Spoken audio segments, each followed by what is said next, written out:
All right, everybody ready? All right, let's start kind of wading through this. Got a couple of aggravated assaults. The first one was Saturday night. That was just before midnight. We had a guy was sleeping inside an apartment in the 500 block of South Kiwanis Avenue, and he said there were several people, 5 or 6 is initially what he thought, but guys that came into the apartment and they started punching him and kicking him. That did spill out into the hallway a little bit. He was trying to get away from him, and they chased him down and ended up leaving after they assaulted him. He did have some injuries, was taken to the hospital. I don't think it was anything, I think they were described as non-life-threatening injuries. So nothing was taken. He's not sure really who these people are. He thought he had an idea who some of them were, but no arrests have been made. And he really didn't know why they targeted him. They just entered the apartment then? Yeah. And just started beating them up? Yep, that's exactly it. The other aggravated assault, that was a stabbing that happened. This was Sunday. This was, excuse me, about 11:30 Sunday morning. This was inside an apartment in the 400 block of North Duluth Avenue, and it was basically started off as a fight or some disagreement between a couple of guys in different apartments. Apparently they have had issues, and so started off as a fight, and at some point the suspect used a knife and stabbed the victim. He had cuts to his arm and then his back. Once the victim realized he had been stabbed, he left, was yelling for somebody else to call, and then obviously things kind of calmed down from there. So he was taken to the hospital. His injuries were fairly serious but deemed non-life-threatening. Suspect was inside his apartment. He was arrested without incident, just the one count of aggravated assault. And that one didn't really say why this happened. I think these two guys have just had some issues and problems in the past, and things kind of came to a head, and the fight turned into a stabbing. So the victim in that case is 30, and the suspect, his last name is Ramos, R-A-M-O-S. First is Fabian, F-A-B-I-A-N. Middle is Kevin Alexander, K-E-V-I-N-A-L-E-X-A-N-D-E-R, and he's 27 from Sioux Falls. You know how deep the cuts were at all? Let me see if it said.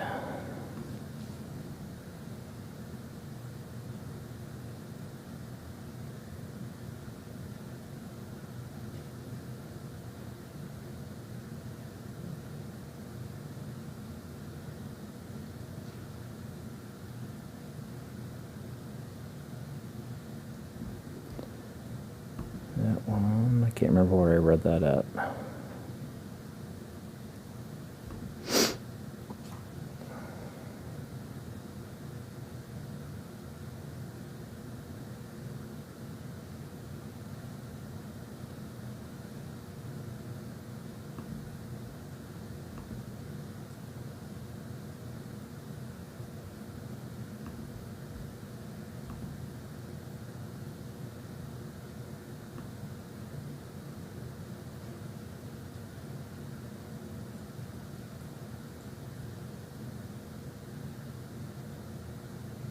Yeah, it just says that he was cut, and nothing says how deep the cuts were, but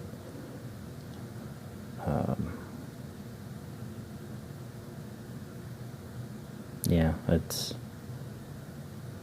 Serious enough that he had to go to the hospital? yeah, he had to go to the hospital. Yep, and yeah, it doesn't really say. It's obviously serious enough where he had to go to the hospital and get some immediate medical treatment. You know if it was like a kitchen knife or something? Or? It said a folding knife, but it doesn't give any other description than that. That was the 400 block of North Duluth Avenue? That was the 400 block of North Duluth Avenue, yep.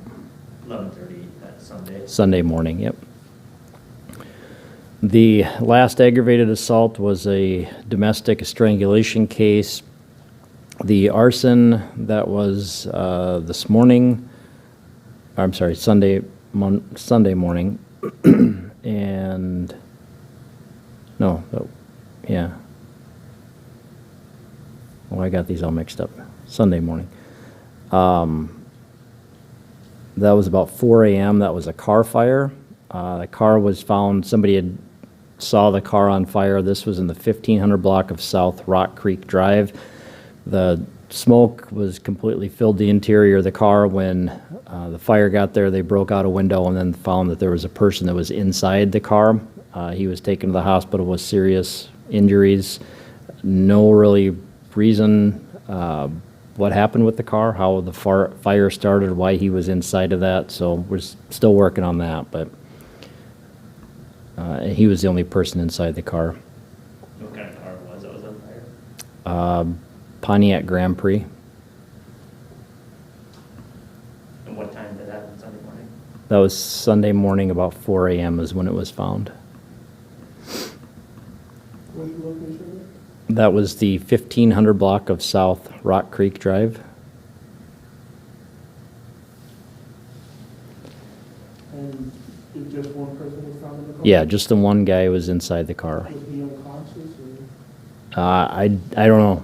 They broke the window and then they pulled him out and sent him by ambulance to the hospital right away. So I don't know if he was conscious at the time or unconscious.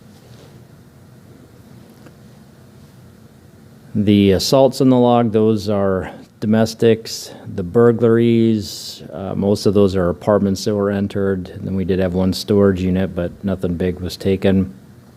The disorderlies, kind of a little bit of everything. There's a lot of trespassing, some threats, a couple people fighting, but nothing real serious. The family disputes ended up being all reports. The forgeries, same thing there. We had a fake 100 that was passed, a few ID thefts, some mail that was taken. Larcenies, I didn't have a chance to get to those. Didn't hear of anything big. Same thing with narcotics. The robbery, that was a person that was punched and had his wallet taken. Sounds like he knows who the suspect was in that case, but we haven't found the suspect. No serious injuries there. The sex offenses, we had a few sex offenders that didn't change their address. The others are just reports, no arrests that were made. Nothing big from the simple assaults. Quite a few domestics in there as well. The unattended death, nothing suspicious on those. Vandalisms, we had cars basically that were damaged. There was one business that had some damage to the inside, but almost everything was cars that were damaged. A lot of broken windows, but nothing concentrated in one area. And then the only other thing, and we're just starting to get some reports of this, but there were at least 3 different cars that we know of that had windows broken out and wallets or purses taken from them. I guess the big thing is these were parked outside of fitness places in the southwest part of Sioux Falls. So we saw this a while ago. It's not a regular occurrence, but it's kind of an easy target. So when people are working out in the morning, they tend to leave their valuables inside the car. The nice thing was they remember to lock the car, but it doesn't take much to break a window, and then thieves have access to whatever belongings. So I guess the couple of different things, but if people were victimized, we wanted to call police and make a report on that. A lot of these fitness places have surveillance cameras, so hopefully we might be able to tie something and find the suspects on that. But the bigger thing is, it's great that people lock their cars, but please don't leave valuables inside of them. It's just too easy for somebody to break a window. It takes just a matter of seconds. They reach inside, they grab it, and they're gone. So sounds like we may have a little bit of information to follow up on, but we just kind of wanted to get this out there and let people make sure that they're aware of that, especially if they're working out or at daycare, dropping off. Make sure that you don't have to leave valuables behind, because those places tend to be a quick target for somebody.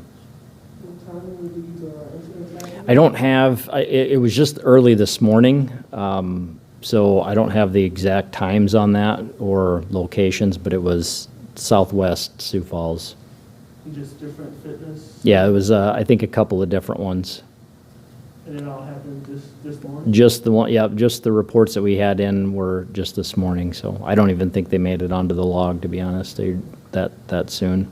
When's the last time something like this has happened? Yeah, it's been a while. I want to say last year, you know, kind of it was either winter or spring. But we've seen it before. It's not a regular type of occurrence, but we've seen that before. You know, daycares with drop off and pickup. A lot of times the parents, especially in the wintertime, will leave the car running. They just go inside, get their child, come back out, and we've had purses stolen from their, you know, cars are left unlocked and running, and you may have some thieves that come by and take that. The workout places, you know that people are going to be inside for a little bit longer. There's, especially early morning, there's not always a lot of people around, so you know, breaking a window is probably not going to attract a lot of attention in a commercial area or a business area. So just doing a couple of steps, making sure the cars are locked, making sure you're not leaving valuables like purses. If you're going to leave them in there, try not to leave them in plain view, but it's best to take them with you. You know, I think most of the places have a locker or someplace. Bring your own lock, make sure that it's locked up, because we just don't want things disappearing. And that's all I have, unless you guys have anything else. That kind of falls in line with, like, when you leave your car running and go inside, just double checking everything, keep like a checklist of. Yeah, it's, you know, it doesn't matter where you're going. If you're get someplace to a business or a friend's house or, you know, whatever, just double check, you know, lock the car, make sure that it stays locked, make sure you don't have valuables where people can see them, because it doesn't take much to break a window out, and then they have access to the inside of the car. Any update on the unintended death that last week on North 29th? No, that'll probably be a few weeks yet. They have to get a toxicology, wait for that to come back, and that typically takes about 6 to 8 weeks. The autopsy was completed, and there wasn't anything obvious that they found, so they just need to wait for that toxicology report. So we'll keep checking on that. As soon as we get that back, I'll let everybody know. Anything else? All right, thank you.